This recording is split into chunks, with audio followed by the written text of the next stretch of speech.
Guthrie Sayen, we're here to give people a little bit of a sense of what they might expect. You generously offered your time to step into my coaching lab so that we may all see some IFS coaching in action and then reflect on it a bit together, discuss it a little bit together, dissect it a little bit together, and kind of get a sense for your approach to IFS coaching and I guess the approach to IFS coaching.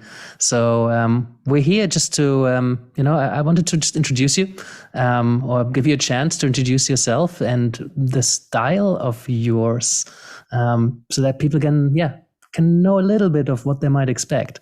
So okay. Who are you? What do you think is going to happen? Well, my website is called Bridge to the Divine, and I've created a comprehensive coach training program that's called Coaching with Spirit, so that you can see that spirituality is central to what I do. And that's one of my attractions to IFS, because IFS is a psycho-spiritual model, which means that it can help heal the wounds of the past. That's the psycho part. Mm-hmm. But it can also help us to awaken, and that's the spiritual part. Mm-hmm. And in fact, that's how I approach it. Mm-hmm.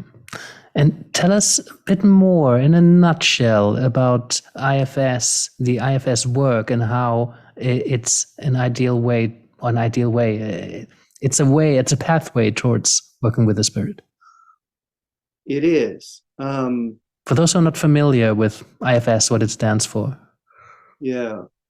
So IFS synthesizes three big ideas. One idea is that the human psyche naturally divides into subpersonalities or parts. So it sees multiplicity as natural, as normal, and indeed as beneficial to us. So it assumes all those voices that we hear in our head, they are all parts of us, and they all yearn for connection. And what do they yearn for connection with? They yearn for connection with what IFS calls self.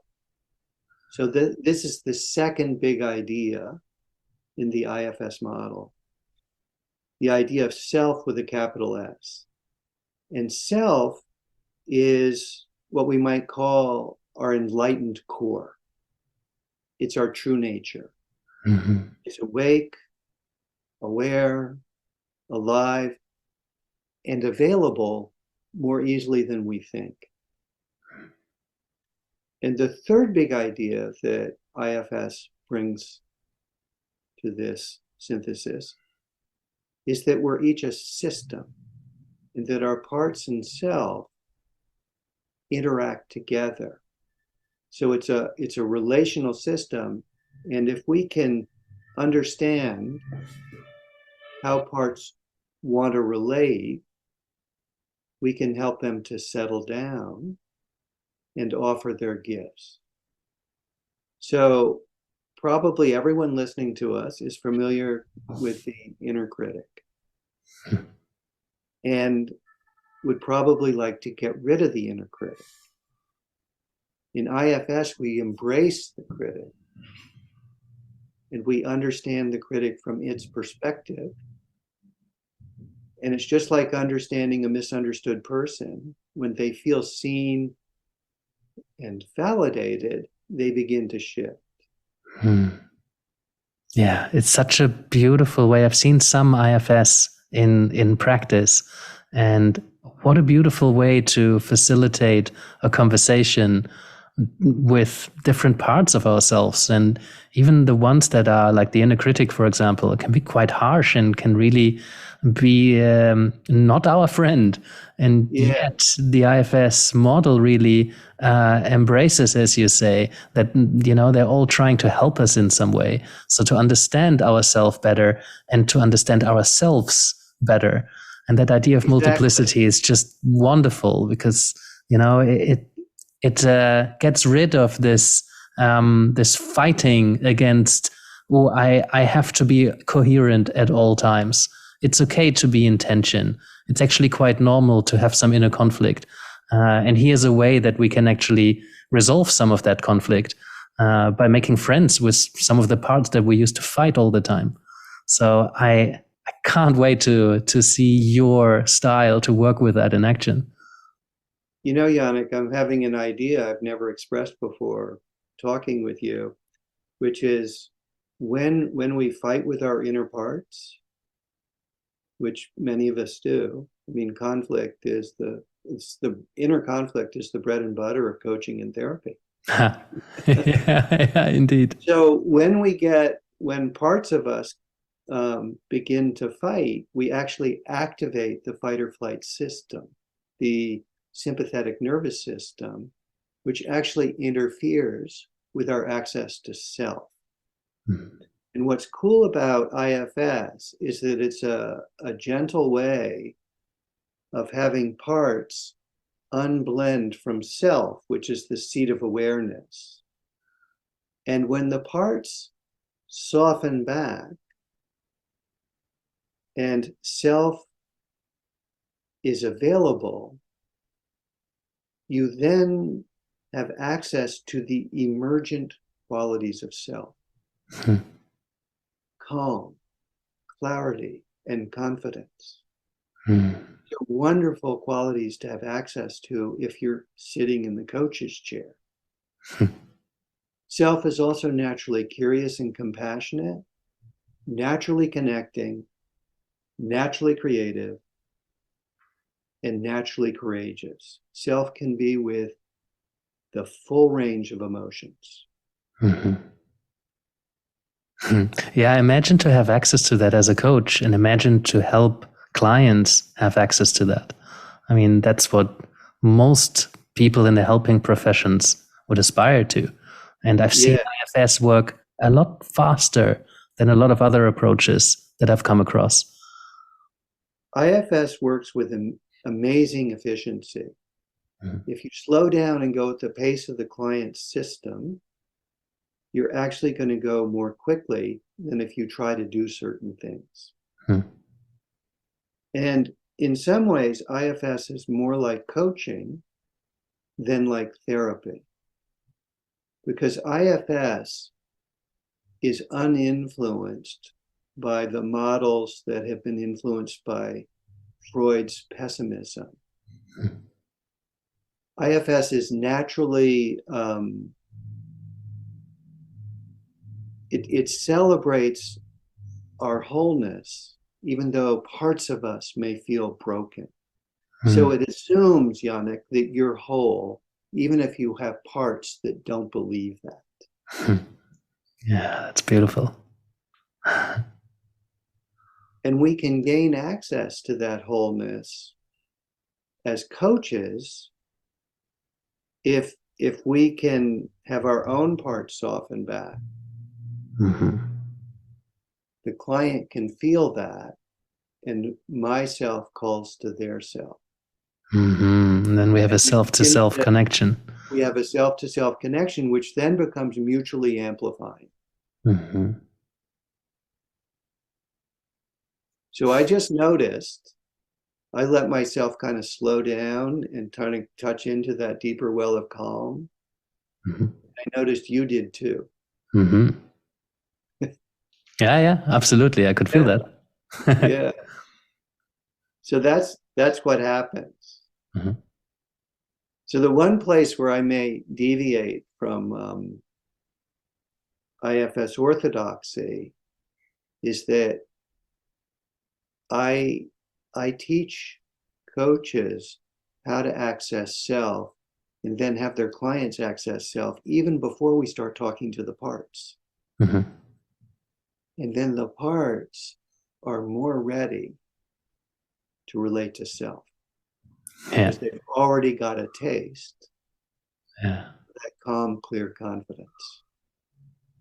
And it's so related to coaching because coaches generally believe in the resourcefulness of their client and the wholeness of their client. And this notion of, well, you are whole, even though some parts of you don't believe that. Beautiful way of expressing it. This belief that my clients are resourceful, even though right now they're showing some dysfunctional behavior. Yes. So I've been blessed to spend a fair amount of time with Dick Schwartz, the developer of the internal family systems model.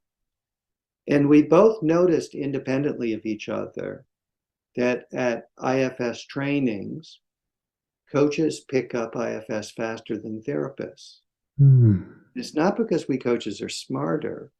It's because we coaches have been trained in the idea that we're already whole, that we're already creative and resourceful. Right.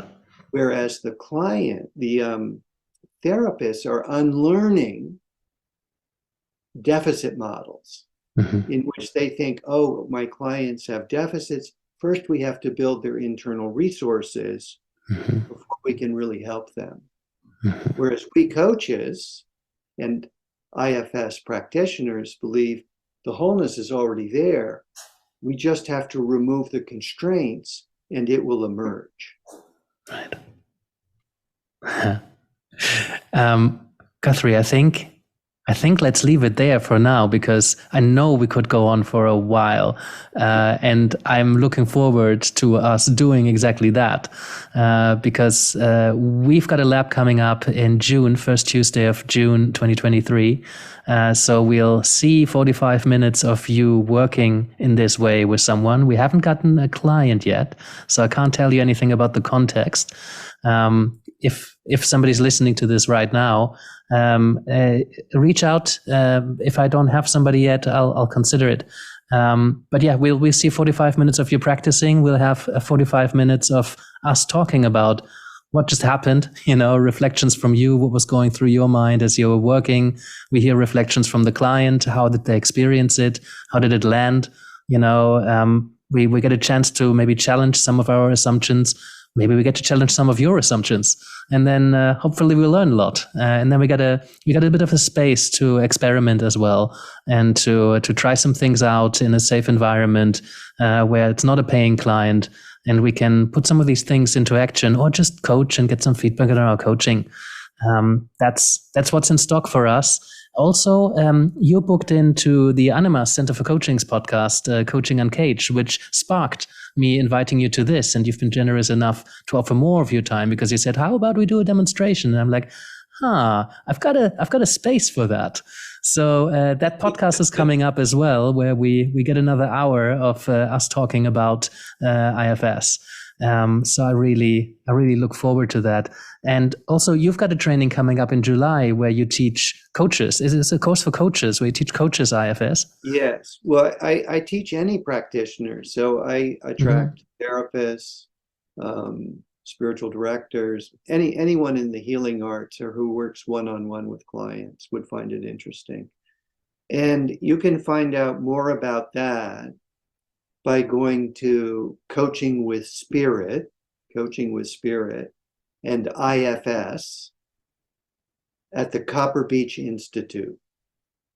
Copper Beach Institute. If you Google those terms, you'll find it.